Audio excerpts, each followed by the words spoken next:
A few weeks ago, while on the road, bigla na lang nasira yung car battery ko at ayaw na mag-start nung sasakyan ko.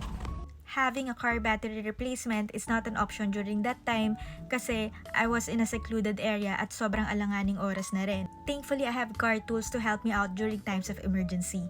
And this portable battery jump starter, sobrang laking tulong niya para makaalis ako dun sa situation na yun. So imagine mo kung kailangan kong matow and nasa liblib na lugar ako. So napakamahal ng towing service for sure. Sobrang dali niya lang gamitin. Kailangan mo lang i-clip etong red at black clamp doon sa battery nyo. At i-insert yung adapter sa portable power bank. And Viola, aandar na ang sasakyan mo. True to life na content, thank you. Ayan, umandar na siya. Ayan na, umaandar na kami. True to life na.